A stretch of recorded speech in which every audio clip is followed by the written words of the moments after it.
नमस्कार दोस्तों, कैसे हैं आप। उम्मीद करता हूँ अच्छे होंगे। मैं हूँ आपका दोस्त संदीप शर्मा और आप देख रहे हैं हमारा चैनल भारत अब तक। आज हम बात करेंगे भारत के लोकसभा चुनाव जो हुए हैं, आम चुनाव। उसके बाद में सरकार बन गई है, लेकिन बहुत सारे लोग आज भी ये बात कर रहे हैं कि कहीं ना कहीं नीतीश कुमार और चंद्रबाबू नायडू भारतीय जनता पार्टी को धोखा दे सकते हैं। हम बात करेंगे आज उन्हीं सब मुद्दों पर। आपको मैं एक ऐसी जोरदार खबर देने वाला हूँ कि शायद आप वो चौंक जाएंगे। हम बात कर रहे हैं शिवसेना की। शिवसेना उद्धव ठाकरे। आपको पता है कि शिवसेना उद्धव ठाकरे गुट जो है उसने 9 लोकसभा की सीटें महाराष्ट्र में जीती हैं और वो एक अच्छा परफॉर्मेंस उनका रहा है। लेकिन क्या आपको पता है कि नीतीश कुमार की जो बातें हो रही हैं, लेकिन किसी ने उद्धव ठाकरे की बातें नहीं की। आपको मैं एक खबर देता हूं। महाराष्ट्र में एक लोकसभा क्षेत्र है सांगली। सांगली पिछले 3-4 चुनावों से कांग्रेस पार्टी चुनाव लगातार वहां हार रही थी। 19 में वहां से उन्होंने चुनाव भी नहीं लड़ा।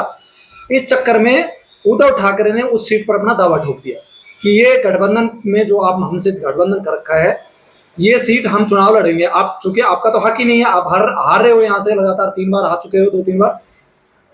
और अब पिछले 2019 का चुनाव आपने लड़ा नहीं, तो आपका इस पे हक क्या है। ये चुनाव हम लड़ेंगे सांगली में। और कांग्रेस पार्टी कह रही थी कि नहीं, ये तो हमारी परंपरागत सीट है, हम इस पे चुनाव लड़ते आ रहे हैं, हम इस पे चुनाव लड़ेंगे। इस सब के बीच में राहुल गांधी और उद्धव ठाकरे के बीच में तनाव हो गया और उद्धव ठाकरे ने अपना कैंडिडेट भी उतार दिया। शिवसेना ने चंद्रहार पाटिल नाम का एक कैंडिडेट जो था, चंद्रहार पाटिल को अपना सिंबल दिया और चुनाव मैदान में उतार दिया। ये खींचातान के बीच में आपको बता दूं, राहुल गांधी को जब पता चला कि शिवसेना ने अपना उम्मीदवार उतार दिया है, तो उन्होंने क्या काम किया, जिनको टिकट दे रहे थे, जिनका नाम है विशाल पाटिल, जो वसंतराव पाटिल के मुख्यमंत्री रहे महाराष्ट्र के, उनके पोते हैं। यानी कि वसंत पाटिल जो हैं, उनके पोते को विशाल पाटिल को कांग्रेस पार्टी टिकट देकर चुनाव लड़वाना चाह रही थी। लेकिन जब चूंकि गठबंधन में थे और गठबंधन की वजह से शिवसेना ने अपना पहला ही सबसे पहले अनाउंस कर दिया कैंडिडेट और टिकट दे दी और चुनाव लड़ने लग गए। तो उन्होंने विशाल पाटिल को सिंबल तो नहीं दिया क्योंकि गठबंधन में थे और खिंचातान हो चुकी थी, आपका बताऊं मैं, उद्धव ठाकरे से। तो उन्होंने विशाल पाटिल को निर्दलीय चुनाव लड़वा दिया। ये वही विशाल पाटिल हैं जो 2-3 दिन पहले कांग्रेस में शामिल हुए। विशाल पाटिल को टिकट नहीं दिया, लेकिन कांग्रेस पार्टी पीछे से विशाल पाटिल को सपोर्ट कर रही थी। और कहीं ना कहीं आप देखेंगे कि विशाल पाटिल जो है वो निर्दलीय चुनाव जीत जाते हैं। कहां से? लोकसभा क्षेत्र सांगली से। ये वही सांगली है जहां पर विवाद हो रहा है। उद्धव ठाकरे और राहुल गांधी में खिंच रही है, तलवारें खिंच रही थी।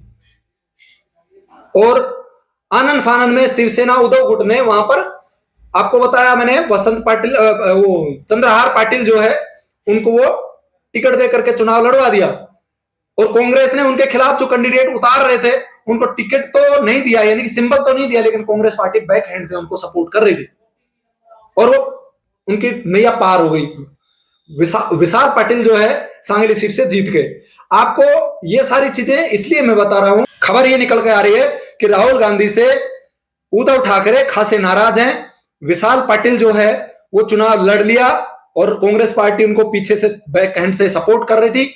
और शिवसेना उद्धव ठाकरे का जो आपका बताया मैंने, चंद्रहार पाटिल, वो चुनाव हार गया। उस हार को कहीं ना कहीं उद्धव ठाकरे अपने पर्सनली ले गए और वो ये दिल में बैठा लिया कि कैसा गठमेल है हमारा, कैसा गठबंधन है, हमारे कैंडिडेट को हरवा रही है कांग्रेस।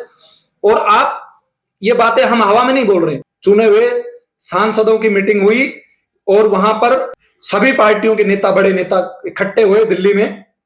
उसमें उद्धव ठाकरे नहीं गए।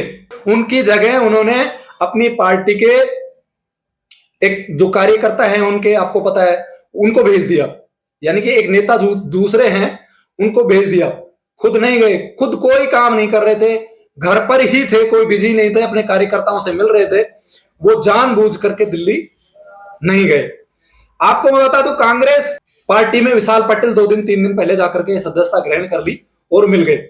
ये सांगली सीट जो है, चंद्रहार पाटिल हार गए। वो हार का दर्द चंद्रहार पाटिल के दिल में भी है कि हमें कांग्रेस पार्टी ने हराया, और कहीं ना कहीं उद्धव ठाकरे के मन में भी ये है। और आपको बता दो, 9 सीटें हैं महत्वपूर्ण। लोगों का ध्यान सिर्फ नीतीश बाबू पर है, लेकिन भारतीय जनता पार्टी का ध्यान उद्धव ठाकरे पर भी है।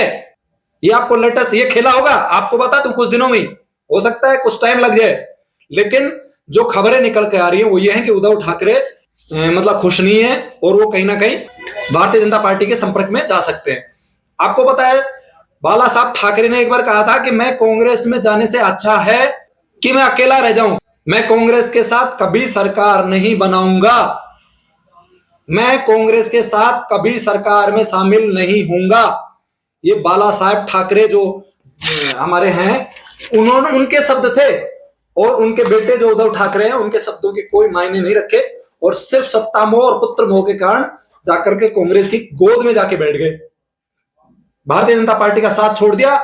जब एनडीए बना तब की घटक दल शिवसेना, उसका नतीजा आपके सामने है। शिवसेना के बहुत सारे बड़े बड़े नेता और विधायक जो थे वो टूट करके अलग हो गए, और शिवसेना का तिरकमान जो है निशान चुनाव चिन्ह वो भी एकनाथ शिंदे के पास चला गया।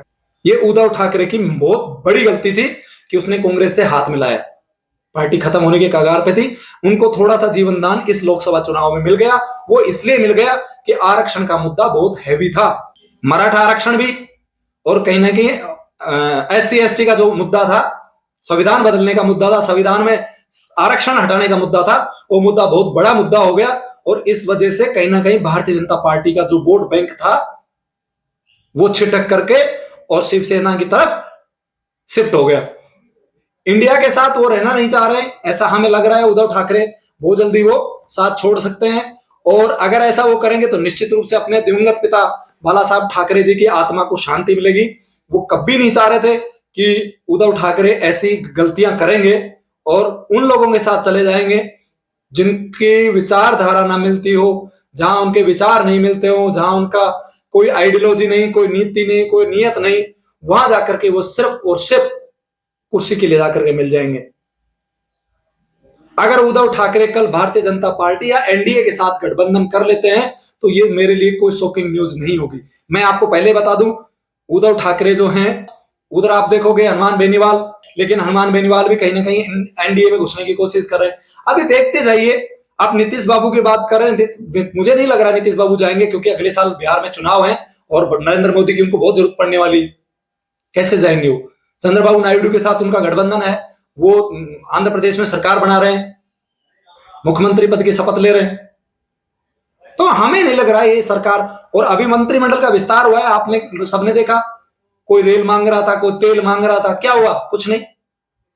जिनके पास जो आप चाहे नितिन गडकरी हो, चाहे राजनाथ सिंह हो, अमित शाह हो, अश्विनी वैष्णव हो, निर्मला सीतारमण हो, ये सारे जो पुराने नेता हैं, जो पावर सेंटर था भारतीय जनता पार्टी का पिछली सरकार में, वो सारे रिपीट हुए हैं। एक भी डिपार्टमेंट चेंज नहीं हुआ है, सिर्फ और सिर्फ उड्डयन सिविल एविएशन जो है डिपार्टमेंट, उसको आपके जो राजा साहब हैं मध्य प्रदेश के, सिंधिया साहब, उनसे लेकर के उनको दूरसंचार विभाग दिया गया है।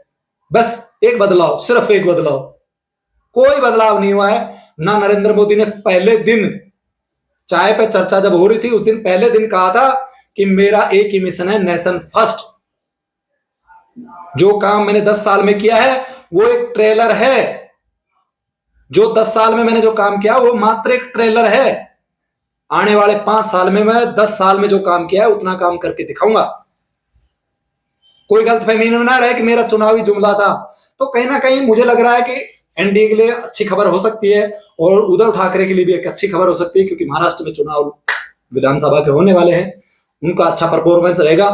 एनसीपी का आपको पता है डामाडोल काम चल रहा है, कांग्रेस खुद डूबती हुई नैया है काफी साल से। मुझे लग रहा है कम से कम 10-15 साल से कांग्रेस आ नहीं रही है सत्ता में, दिल्ली में भी नहीं है, महाराष्ट्र में भी नहीं है, कोई भविष्य नहीं है। सोचना चाहिए उद्धव ठाकरे को, और मुझे उम्मीद कर रहे हैं और वो है उम्मीद मुझे कि उद्धव ठाकरे अपने भविष्य को देखते हुए, अपनी आइडियोलॉजी को देखते हुए एनडीए में शामिल होंगे। बहुत अंदर की खबर हम आपको दे रहे हैं, सांगली सीट जो है वो कहीं ना कहीं उद्धव ठाकरे राहुल गांधी के बीच में दरार डाल रही है और डाल चुकी है। बीज तो डल गया है, अब उसमें अंकुर फूटना बाकी है।